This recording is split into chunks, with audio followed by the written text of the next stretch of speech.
On rentre dans la Bible. Mon pied. Le jour où mon pied a daté à mon œuvre à l'Allemagne. Tant à la mouka. Voici l'os. Abi mukwa. Il y a un moment où il y a des indra dans le jardin. Tala. T'as battu ni Adam. Adam. Vous battez un point à la vie, moi, je peux faire un homme. Ah! Bon, Nani. Un gars, c'est un zame. Ngaya batute yo no tokota na matière oyo obi mutu nyonso akota na logique moko nzambe mutu akota na logique wana po bebeza passe tant yesu ayaki na kombo na kaya dan ba na kombo mutu ya satan to ya nyoka ba na kombo ada kwa kanisa ke même Adam échoué mais même Adam peut réparer les choses et sur les qui dans Jésus que tu n'auras pas la vie. Alléluia. Amen. Ça c'est un problème de la conviction. Comment la maman ezaka na misute cherche à percer. Tu dois prophétiser. Vous êtes le lobby de Ozoa.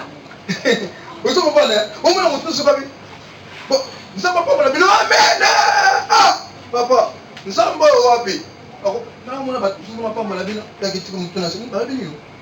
Pourtant, il y a quitté mon tour national. Azur Regetabi. Ah, il est venu dans la salle, papa. Les parents, il y a des gens qui ont dit que on va fourmiller. On lui a dit un lipa. Tu n'es pas prophète pour ta vie. Alléluia. Amen. Et puis, vos fils, et puis, qu'est-ce qu'ils ont? Le vieil au monde des songes. Amen. Vous savez qui est le vieil?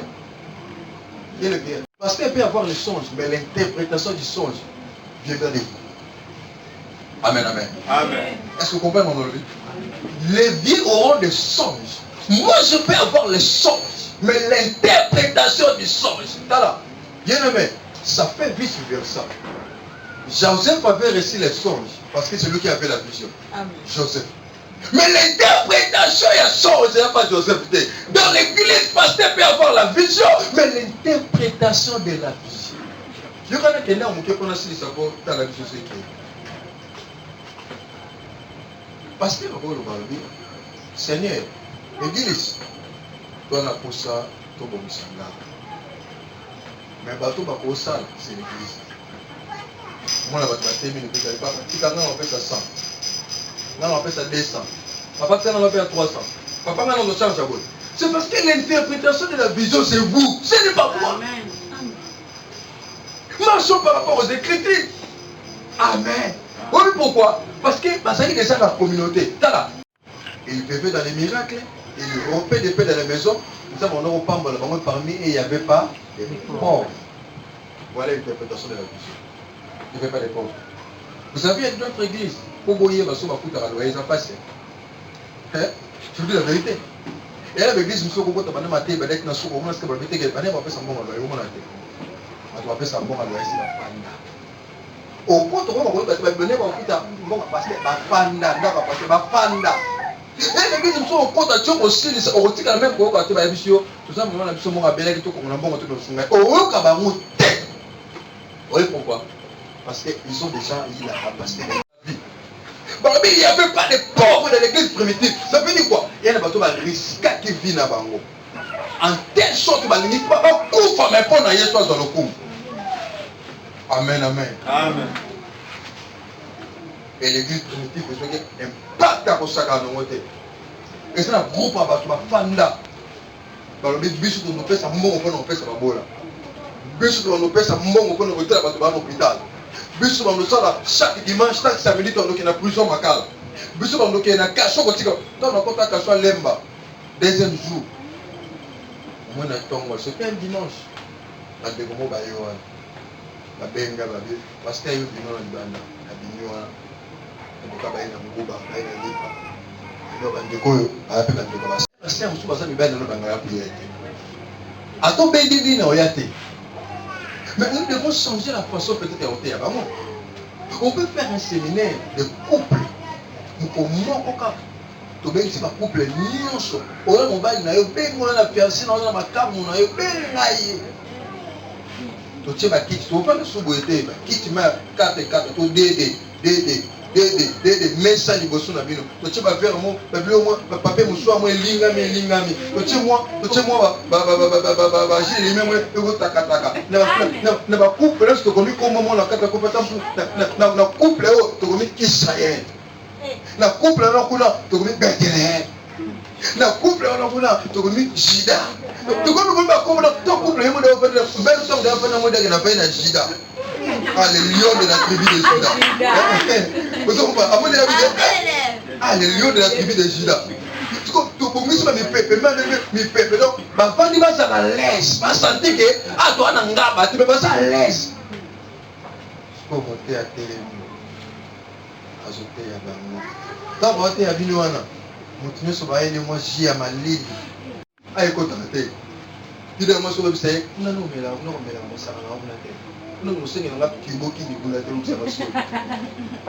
Pour nous soit à la sur protocole à tenir au mérite. Et encore. Mais sur moi, tu as l'église. Pas déjà bouté. Sur les démons, c'est pour ça que ça va se calmer. Pour les remettre dans ton bima. Pour la mélaga, qui boki. Pour la mélaga, vitalo. Tu vas voir vitalement. Tu moi ça n'a pas couple. Bah ni qui se bâtit à l'ibada. Ça va pas que tambola. Ah comment va ni pas au colon. Amen. Matéa. Donc Matéa sauter à moi. Ah tout ce soutien. Alléluia. Amen. Wow, comprendre. Au moins quand la fils de la perdition. Et elle a mon tout sous. Ah OK les mazou. Pour nous ça. Amen amen. Amen. Abina mona tika na maya. Et ça, les évangélisations qui est-ce que vous comprenez? Beaucoup qui n'ont pas mis ça dans les lignes.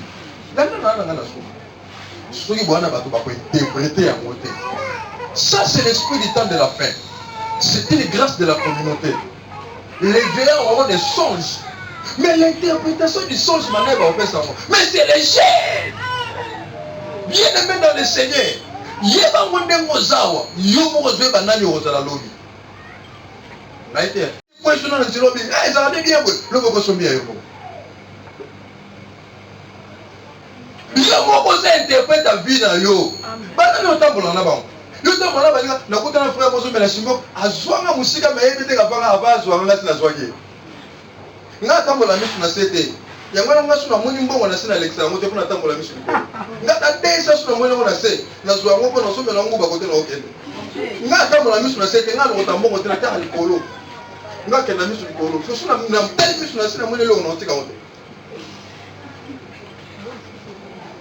bongo yo ba yo kaliki kokoma potanga 100,000 oleka desa yo de 200 francs yo tanga 100,200 francs otanga ngote so 100,000 yo koba eza 99,000 la côté 4 monsieur commence à nous inspirer des choses. La troisième des choses, nous sommes des gens au foyer à Maloba Nanzambe. Toté à Mokile, toté à Batéat, et me remonter à Yesu. La quatrième des choses, nous serons des prophètes pour la vie de Bissomoko. Et la quatrième des choses, nous allons interpréter maintenant les rêves de notre leader.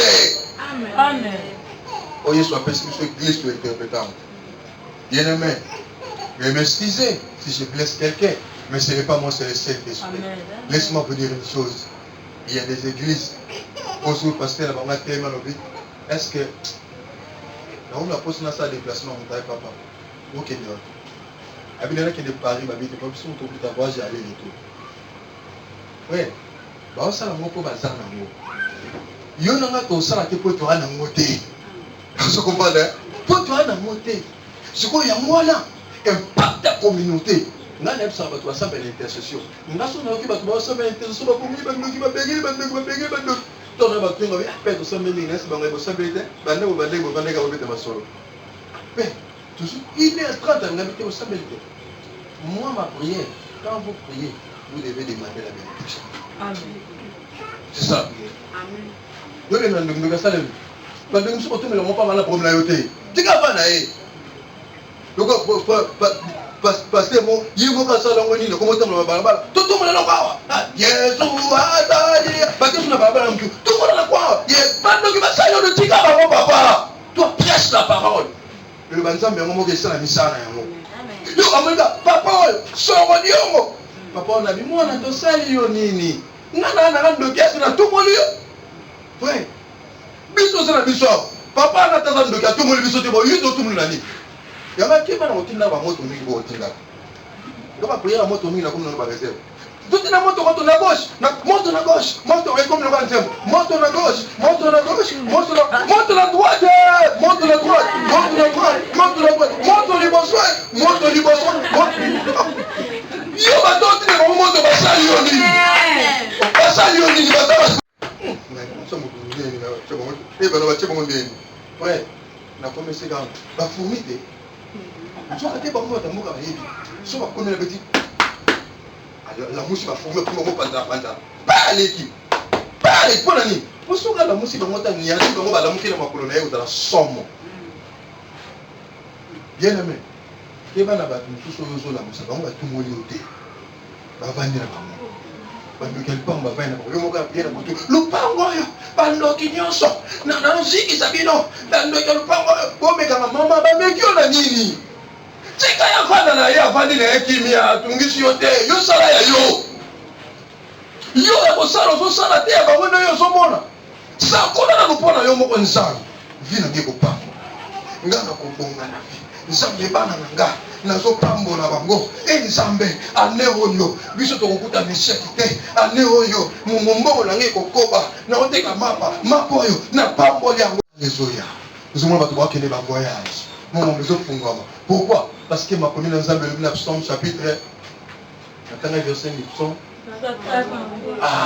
kobana ebalobi il est doux et agréable pour les frères de demeurer ensemble.